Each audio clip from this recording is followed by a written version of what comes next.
tentang penguatan kapasitas SDM, tentu saja di sini akan kami kaitkan dengan bagaimana menghasilkan indeks desa yang berkualitas. Oke, next slide. Ya Bapak Ibu, karena saya ini fungsinya di BPS ini sebagai Kepala Biro SDM, saya juga mendapatkan tugas dan amanat dari Bapak Ibu Kepala dan Bapak Wakil Kepala untuk memastikan bagaimana penguatan kapasitas SDM di BPS ini berjalan. Termasuk di sini kami juga tentu saja berkolaborasi dengan Kemendesa dalam mendukung penyediaan indeks desa ya. Nah, mengapa perlu penguatan kapasitas SDM gitu. Nah, kita lihat cascadingnya dari fenomena dari sisi makro, meso maupun mikro gitu ya. Nah di sini apa yang akan kita dorong dalam penguatan kapasitas SDM ini menjadi backbone kita, menjadi backbone utama dalam mewujudkan atau menghasilkan target yang akan kita peroleh. Dalam hal ini kita kaitkan dengan penyusunan indeks desa. Nah dari sisi makro, SDGs Goal keempat ini mengamanatkan adanya pendidikan inklusif dan berkualitas. Nah ini menjadi dasar bagaimana kita membangun indeks desa dengan didorong dengan adanya dorongan pendidikan inklusif dan berkualitas. Apalagi di sisi RPJPN, di sisi fenomena dari level meso, itu RPJPN keempat juga mengamanatkan daya saing sumber daya manusia harus meningkat. Nah, siapa itu ya para penyedia atau pengumpul data, pengolah data untuk menghasilkan indeks desa ini tentu saja disiapkan dengan kapasitas SDM yang optimal, daya saing SDM yang meningkat.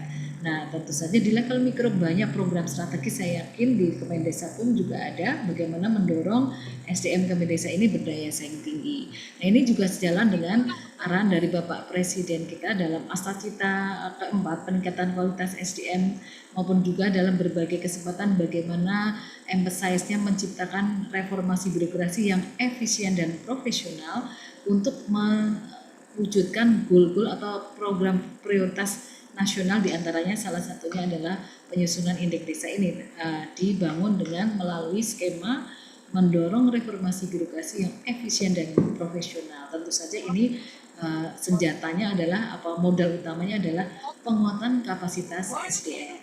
Oke, next slide.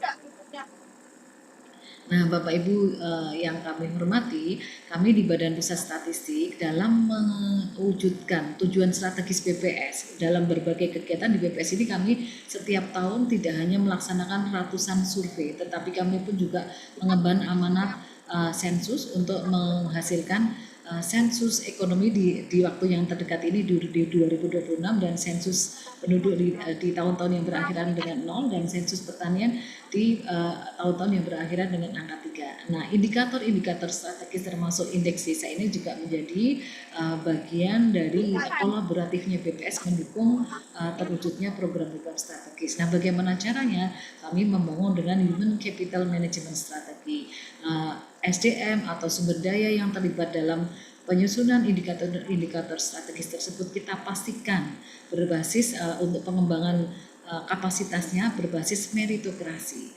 Meritokrasi ini memenuhi 5 dimensi utama, yaitu ada berkaitan dengan kualifikasi, itu background pendidikannya, kemudian kompetensi, itu pengembangan kompetensi baik dari jalur degree maupun non degree, maupun kinerja, rapotnya, itu predikat kinerjanya, kemudian kebutuhan organisasi atau 4 ya. Jadi ini adalah kebutuhan organisasi itu formasinya, urgensinya gitu ya, bagaimana kita arah pengembangan human capital ini akan diselaraskan dengan kebutuhan organisasi dan juga mempertimbangkan aspek yang tidak kalah pentingnya yaitu integritas dan moralitas. Nah, aspek meritokrasi ini kita terapkan dalam rangkaian employee journey mulai dari planning, recruitment, kompetensi development, performance management, promotion maupun di tahap akhir adalah pension. Nah, ini semuanya berbasis meritokrasi.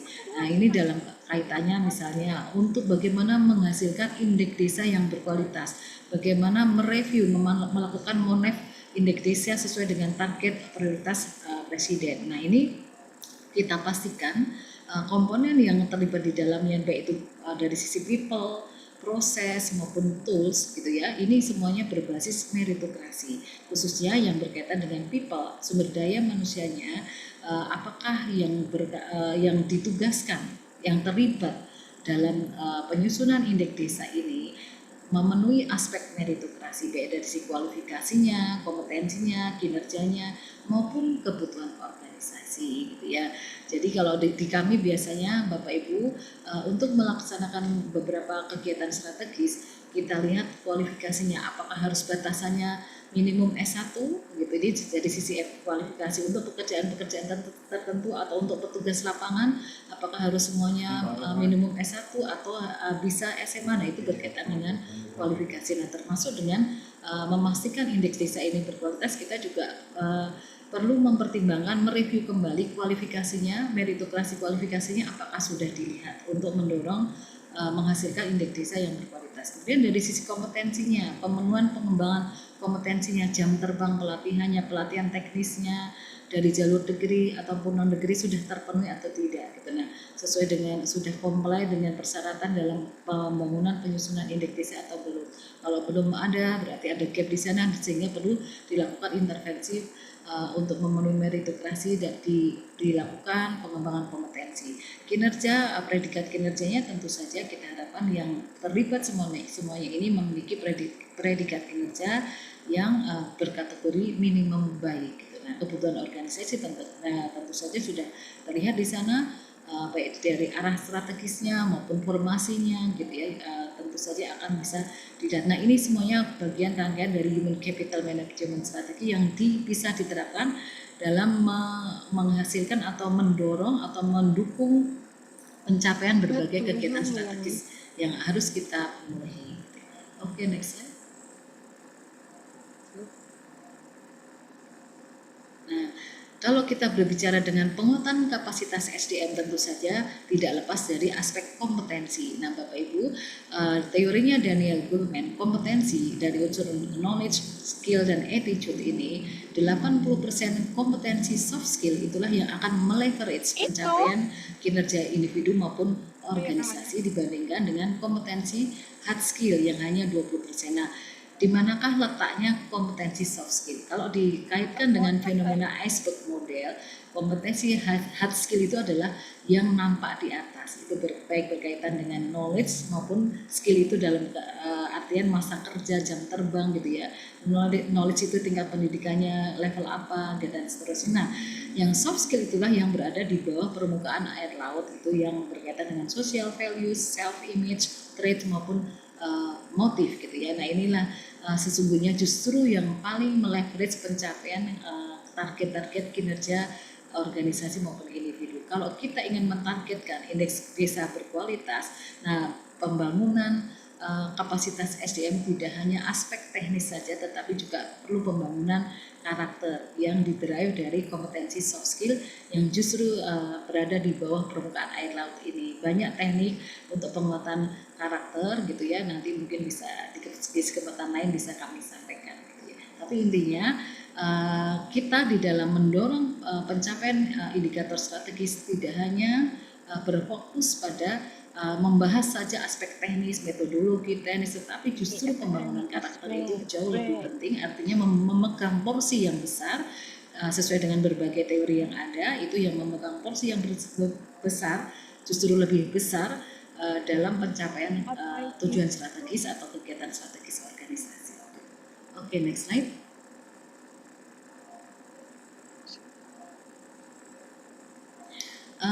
Dalam pembangunan kompetensi, peningkatan kapasitas ini berbagai teori bisa kita ikuti, kita rujuk salah satunya dari Michael Lombardo, Integrated Learning, Bapak Ibu semuanya. Nah, seperti forum saat ini adalah forum integrated learning dari sisi formal learning gitu ya. Formal learning ini sesungguhnya kalau secara teori memberikan absorpsi atau peningkatan kompetensi individu itu sekitar 10%. Nah, kemudian 20%-nya itu berasal dari tadi diskusi antar peserta, diskusi dengan fasilitator, ini membangun 20%, dan porsi terbesarnya 70% adalah experience learning atau nanti dipraktekkan. Dari hasil Bapak Ibu menyimak dari para fasilitator narasumber ini, kalau berhentinya pada 10 dan 20%, ini justru tidak akan berdampak signifikan Jadi yang paling penting adalah implementasi, dipraktekkan, experience learning. Nah, di teori yang lain adalah dari Connor and Peterson, ini juga sama, fokusnya sama bahwa level of understanding gitu ya, level of knowledge itu dimulai dari awareness, understanding, komitmen, dan paling tinggi adalah implementation. Sejalan dengan Michael Lombardo, paling tinggi adalah experience learning, implementasi. Connor Peterson juga begitu, sehingga pada saat kita mengikuti seperti forum-forum seperti ini tadi, yang paling penting adalah bagaimana menerapkan dari hasil diskusi kita yang sudah berjalan dari tadi pagi, implementation. Oke, next slide. Nah, ada satu lagi yang mendorong bahwa setiap elemen people, tadi ya people, proses, dan tools, jadi setiap elemen people, sumber daya manusia ini bagaimana mendorong diri kita untuk menguatkan kapasitas kita. Nah, salah satunya bukunya dari Roger J. Hamilton, ini Your Life, Your Legacy. Nah, bagaimana pentingnya meninggalkan warisan. Warisan ini tidak hanya sekedar kekayaan materi, itu uang yang kita miliki, tetapi warisan diri kita, bagaimana kita meninggalkan karya, nilai, kontribusi kita gitu. Nah, apalagi kita ingin meninggalkan warisan penyusunan indeks desa yang berkualitas, yang sejalan dengan program prioritas nasional. Nah, apa kontribusi kita, legacy kita yang kita tinggalkan di sini, bagaimana kita meraih jalur kesuksesan kita gitu. Nah, di sini diceritakan berbagai tipe manusia gitu ya. Setiap diri kita ini punya keunikan masing-masing. Apakah kita ini tipenya creator, start, supporter, deal maker, accumulator, atau trader. Nah, ini semua kita bisa berperan mengoptimumkan peran kita sesuai dengan karakter kita. Nah, itu untuk meraih jalur kesuksesan kita masing-masing. Jadi di sini kalau diceritakan di bukunya ini ada metafora bagaimana membangun taman yang indah daripada mengejar kupu-kupu yang indahnya. Nah, kalau taman sudah tersedia, otomatis kupu-kupu akan datang. Nah, ini metafora dari diri kita. Kalau kapasitas diri kita ini sudah tersedia, otomatis nanti juga berbagai mungkin kesuksesan, berbagai prestasi juga akan menghampiri kita, gitu ya. Nah, di sisi yang lain perlu diseimbangkan dengan The Ledem Theory, bukunya Mel Robbins, bahwa kita ini bisa dengan semangatnya tanpa lelahnya mengejar kesuksesan kita, tadi meninggalkan legacy kita, tetapi kita juga harus fokus pada pertumbuhan pribadi, kesehatan emosional, dan batasan yang sehat. Fenomena kesehatan mental ini juga sudah mulai menggejala di mana-mana. Kita bisa mengejar target tadi penyusunan indeks misalnya desa yang berkualitas dengan timeline yang schedule yang ketat, yang target yang sangat tinggi gitu. Tetapi legacy tetap kita harus kejar, tetapi juga batasan kesehatan mental kita harus kita jaga dengan cara diantaranya berhenti mencoba mengendalikan opini, tindakan, atau penilaian orang lain ya. The right man, the right place with the right character. Ini juga penting banget dengan cara tadi kita tingkatkan, optimumkan kemampuan kita untuk mengejar jalur kesuksesan, tetapi kita juga tetap harus menjaga kesehatan mental, keseimbangan mental kita. Oke, next slide. Mengingatkan. Nah, baik. Nah, Ibu Bapak Ibu semuanya, indeks desa seperti yang kita ketahui kemanfaatannya, terminologinya. Nah, ini semuanya bisa terwujud bagaimana menjadi alat ukur untuk mengetahui tingkat kemajuan dan kemandirian desa. Tentu saja siapa yang melakukan ini adalah people, manusia. Metodologi, framework, roadmap ini bisa dibangun mungkin sangat bagus, sangat komprehensif, tetapi yang menjalankan adalah people, manusia, dengan berbagai tim, berbagai peran, sehingga sekali lagi peningkatan kapasitas SDM, baik itu yang sebagai tim utama, yang penyusun, maupun tim kolaboratif, tim pendukung, itu juga sangat penting sekali untuk ditingkatkan, baik itu tadi dari sisi pembangunan karakternya maupun juga dari sisi peningkatan hard skill-nya. Nah, kemanfaatannya sudah kita ketahui semuanya. Nah, cara memperolehnya ini tentu saja ada, kalau dari BPS itu ada konsep teori GSBPM, Generic Statistic Business Process Model. Oke, next slide. Nah, ini penguatan kapasitas SDM untuk menghasilkan data indeks desa yang presisi, ini kita ikuti dengan pola GSBPM. Ya, next slide. Nah, GSBPM seperti yang Bapak Ibu mungkin pernah mendengar, ini ada 8 tahapan utama, mulai dari specify needs, design, build, collect, process, analysis, dissemination, and evaluate. Nah, ini semuanya adalah tahapan standar yang dirujuk oleh UN dalam penyelenggaraan kegiatan statistik, termasuk dalam menghasilkan indikator-indikator strategis seperti penyusunan indeks gitu. Dalam hal ini indeks desa. Nah, kalau kita ikuti dari specify needs, design, build sampai dengan evaluate, ini membutuhkan semuanya peran sumber daya manusia dengan kapasitas dan karakter yang memang sudah didesain memenuhi syarat dan spesifikasi yang sudah ditentukan gitu ya. Nah, dengan harapan apa? Kalau kita semuanya memastikan kapasitasnya optimum pada setiap tahapan GSBPM tersebut, tentu saja akan dapat menjamin kualitas statistik yang akan dihasilkan gitu ya. Oke, next slide. Nah, proses di SBPM ini mulai dari tadi perancangannya, kemudian pengolahannya, pengumpulan datanya, pengolahannya, penyajiannya, sampai dengan mendiseminasikan, ini adalah rangkaian dari bagaimana cara kita mengumpulkan, mengolah, membaca, memaknai, menginterpretasikan. Nah, itu semua dari satu rangkaian proses di SBPM yang tidak lain dan tidak bukan sangat bergantung atau sangat berkaitan dengan literasi statistik gitu ya, sehingga peran seorang statistisi ataupun prakom di sini juga mungkin sangat dibutuhkan untuk penyusunan indeks desa yang berkualitas. Oke, next slide. Ya, oke, next slide aja. Ini statistisi dan prakom. Kita mungkin Bapak Ibu sudah mendengar gitu ya, pernah sering melihat CF ini. Kebetulan pembinanya adalah Badan Pusat Statistik. Oke, next slide. Nah, apabila kita rangkaikan tadi Bapak Ibu, bagaimana peran seorang statistisi dan prakom dalam proses GSBPM, misalnya untuk specify need ini, bagaimana mengidentifikasi kebutuhan data untuk penyusunan indeks desa, bagaimana melakukan koordinasi dengan stakeholder untuk kebutuhan-kebutuhan apa, di level apa indeks desa ini akan dibangun atau akan disusun gitu. Kemudian rancangan statistik atau indeks desa ini seperti apa? Apakah berbasis elektronik ataukah hanya sampling dengan teori sampling stratified tertentu atau seperti apa? Intinya di desain ini terkait dengan metodologi maupun pelaksanaan nantinya pengumpulan datanya seperti apa.